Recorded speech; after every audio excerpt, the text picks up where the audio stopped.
Bonjour, alors ici Fabien, je vous souhaite une bonne année 2025 avec la grâce de Dieu, qu'elle nous accompagne et que sa grâce puisse nous accompagner dans tous nos projets et dans tout ce qu'on a à faire sur cette terre, tant au niveau de la famille qu'au niveau de tout ce que nous avons dans notre cœur, tout simplement.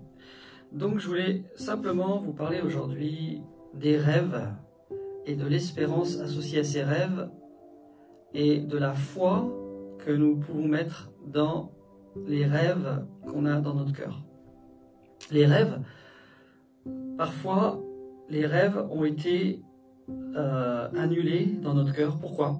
Parce que les rêves sont quelque chose qui peuvent être annulés à cause du découragement, à cause de nos limites à nous, et nous pouvons simplement penser que les rêves qui sont en nous n'aboutiront jamais, et on va du coup laisser ces choses-là qui sont dans notre cœur, qui ont été déposées dans notre cœur. Bien souvent sont des rêves que Dieu a déposés dans notre cœur et qui n'ont pas pu se mettre en place parce que nous avons abandonné ces rêves dans notre cœur. Pourtant, la Bible nous parle des rêves, elle nous parle de l'espérance et elle nous parle de la foi. Nous savons que la foi c'est le langage du royaume de Dieu. La foi, c'est le langage du royaume de Dieu. Or, sans la foi, il est impossible de plaire à Dieu. Donc, la foi est très importante. La foi, c'est croire ce que la parole de Dieu dit.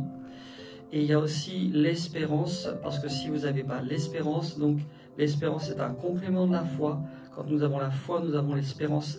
L'espérance est un complément de la foi qui est très important, parce que si nous n'avons pas d'espérance, nous pouvons tout simplement laisser les rêves que nous avons dans notre cœur et ne pas pouvoir aboutir à ce que Dieu veut réellement dans notre vie. C'est la raison pour laquelle je voulais vous parler des rêves, les rêves et l'espérance. L'espérance donne la force d'agir même lorsque les circonstances semblent impossibles. Elle est le moteur des rêves et des réalisations. Je répète, l'espérance donne la force d'agir même lorsque les circonstances semblent impossibles. Elle est le moteur des rêves et des réalisations. Si vous n'avez pas d'espérance dans votre cœur, si vous n'avez pas de rêve, malheureusement, cela ne pourra pas aboutir à une motivation intérieure qui pourra vous donner de la force et qui pourra vous permettre de réaliser ce que Dieu a mis dans votre cœur.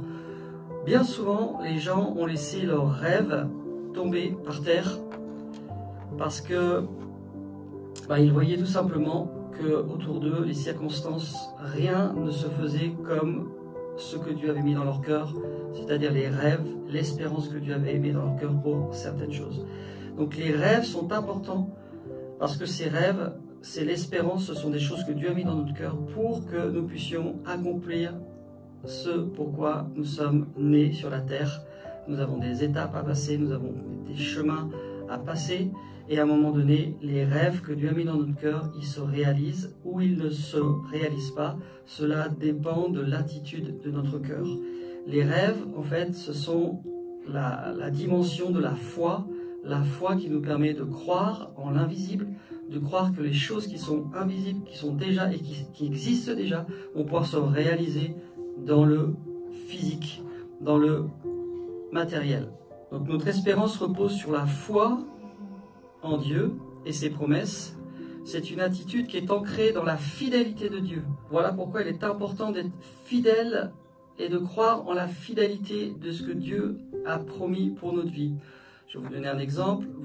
Dieu vous a parlé à travers un frère, à travers une sœur, ou il y a quelques années, ou à travers la parole de Dieu, et vous avez vraiment fait des projets par rapport à ce que vous aviez dans votre cœur, et cela n'a pas abouti, ou ça n'aboutira jamais, ou alors vous ne croyez tout simplement pas que c'est possible.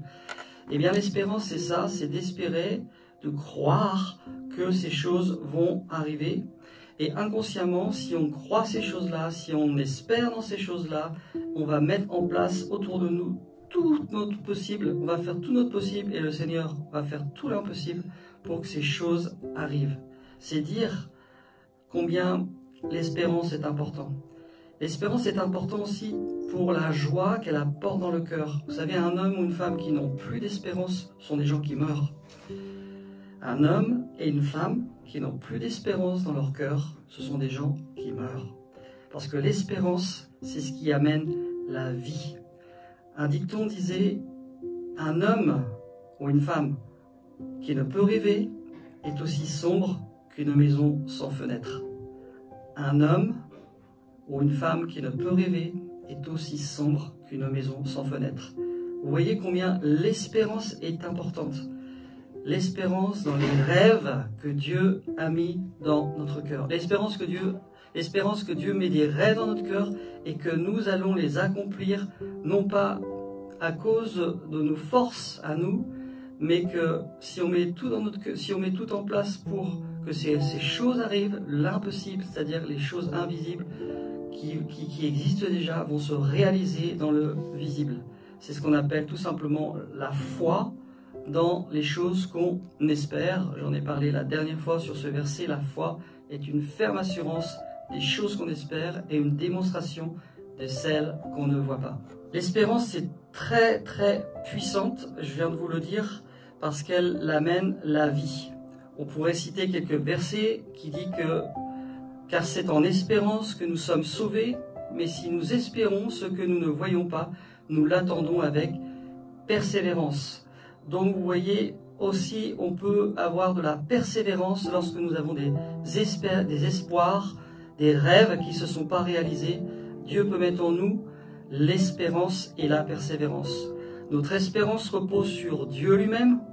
Notre espérance repose sur l'œuvre de Jésus-Christ fait à la croix. La source de notre espérance est Dieu. C'est Dieu lui-même qui met l'espérance en nous. Que le Dieu de l'espérance vous remplisse de toute joie, de toute paix dans la foi. Romains 15, 13, pour que vous abondiez en espérance par la puissance du Saint-Esprit. Vous voyez, par la puissance du Saint-Esprit, combien le Saint-Esprit est important dans le moteur du cœur et dans le moteur des rêves qu'on a en nous.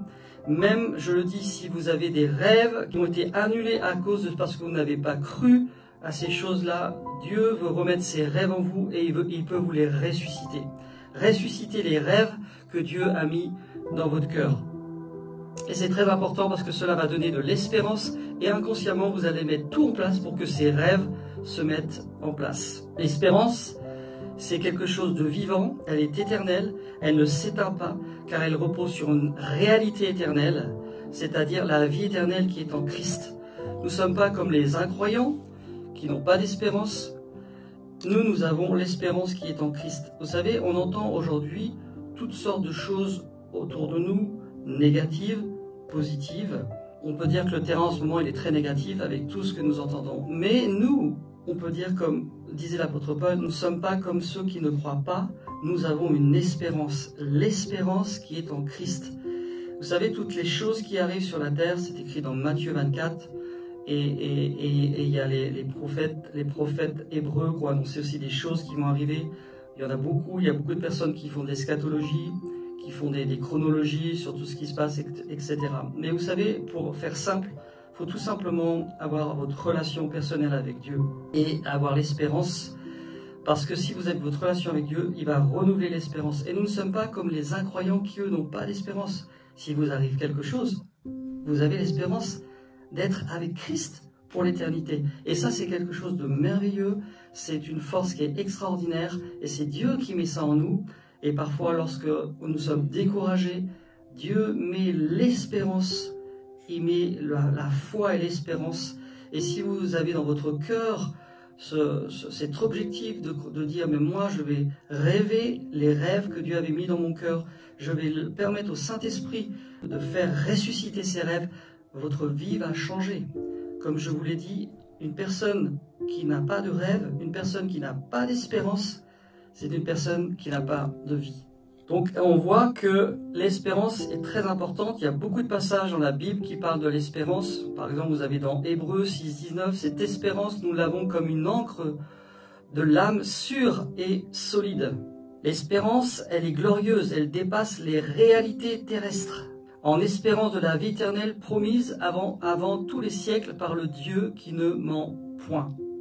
On retrouve beaucoup de passages sur l'espérance.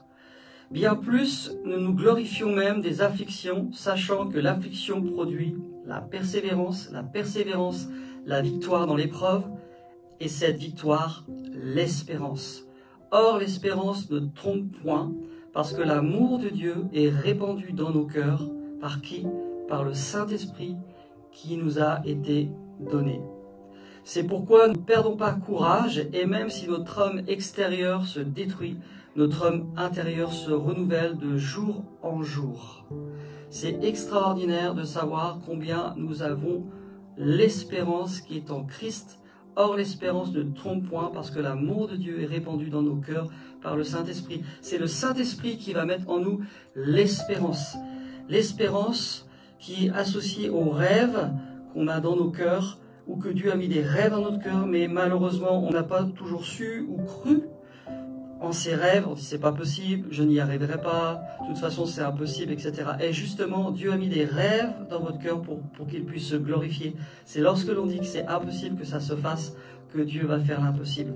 Parce que Dieu veut utiliser notre foi pour aller plus loin. Notre foi et notre espérance. Vraiment, ces deux piliers-là sont vraiment très importants. La foi et l'espérance, deux fruits qui sont très importants parce qu'ils nous apportent vraiment la puissance d'aller plus loin.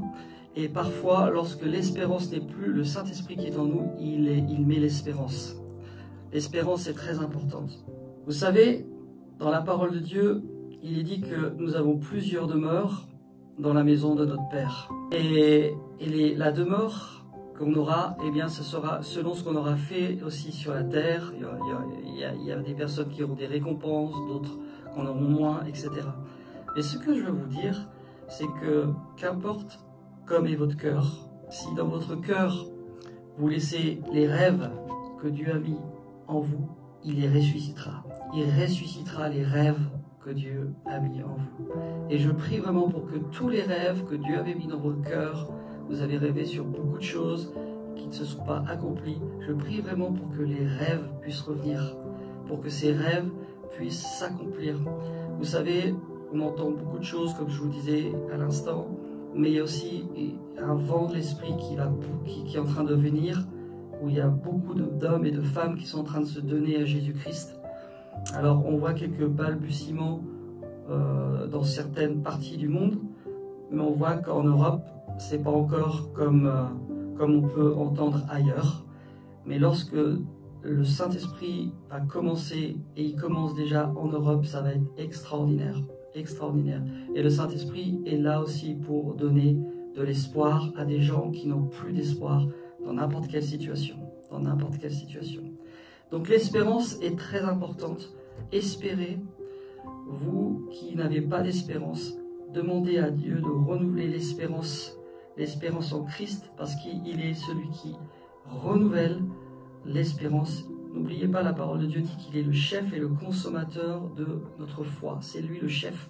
Donc c'est lui qui peut vous donner des dimensions même surnaturelles de croire à des choses que vous ne voyez pas autour de vous, mais qui existent déjà dans l'invisible et qui arriveront sur la terre. C'est important d'avoir une espérance. Celui qui n'a pas d'espérance, eh bien, c'est la mort. Regardez les personnes qui n'ont pas d'espérance, ils mettent rien autour d'eux. Autour d'eux, ils n'ont pas de vie, parce que l'espérance est très importante.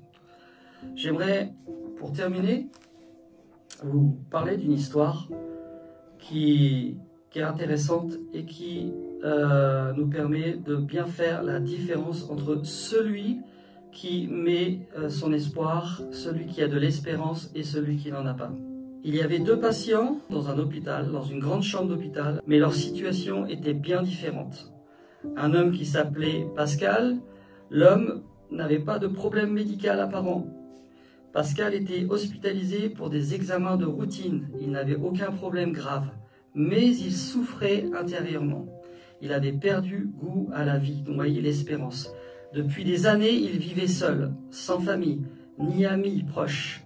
Même si son corps était en bonne santé, son cœur était vide, rongé par l'isolement et l'amertume. Et quand les infirmières venaient le voir, il ne souriait jamais, parce qu'il était abattu au-dedans de lui. À côté de Pascal, il y avait Jean, qui était un homme d'une quarantaine d'années. Il souffrait d'une maladie grave, incurable, qui limitait ses jours. Pourtant, Jean rayonnait de joie et d'espoir. Il passait ses journées à lire, à rire avec les infirmiers et à parler de ses projets, revoir son fils, écrire un livre sur son expérience ou simplement profiter d'un lever de soleil à la maison. Chaque jour est une chance, disait-il. Chaque jour est une chance, disait-il. Même avec la maladie, j'ai tant à faire, j'ai tant à aimer. Le tournant inattendu, c'est qu'une nuit, Pascal, pourtant en parfaite santé physique, est mort paisiblement dans son sommeil. Son cœur avait cessé de battre. Les médecins ont conclu qu'il était parti de tristesse profonde. Son absence de désir de vivre avait fini par l'emporter. À l'inverse, vous avez Pascal, quant à lui, il a survécu à une complication majeure et cette même nuit, contre toute attente, son optimisme et sa détermination avaient stimulé son corps à lutter malgré sa maladie. Vous voyez la différence entre quelqu'un qui a une espérance et quelqu'un qui n'a plus d'espérance. Et la leçon qu'on peut retirer de cette histoire, c'est que le lendemain, le personnel de l'hôpital était bouleversé par ce contraste. L'homme qui semblait avoir tout pour vivre avait succombé, tandis que celui qui portait le poids d'une maladie grave continuait à se battre. Un des médecins a murmuré à l'oreille, ce n'est pas toujours le corps qui décide, c'est souvent l'esprit. Je répète, ce n'est pas toujours le corps qui décide, c'est souvent l'esprit. Notre esprit décide si on peut se battre ou pas se battre, si on peut garder une espérance ou ne pas avoir une espérance. L'espérance, c'est Dieu qui la donne. L'espérance, c'est vraiment quelque chose qui vient de surnaturel quand on n'a plus d'espérance. Dieu nous donne l'espérance de voir les choses qui se réalisent, même si vous-même, vous avez cru que c'était impossible qu'ils se réalisent. Dieu vous dit aujourd'hui, elles vont se réaliser si tu crois et si tu rêves que ces choses vont se réaliser. Moi, je mettrai tout en place pour que ces choses se réalisent, afin que tu puisses rentrer dans ce que Dieu a prévu pour ta vie. Voilà ce que je voulais vous partager sur les rêves, l'espérance. Je vous souhaite le shalom de Fabien et je vous dis à la prochaine fois. À bientôt, Fabien.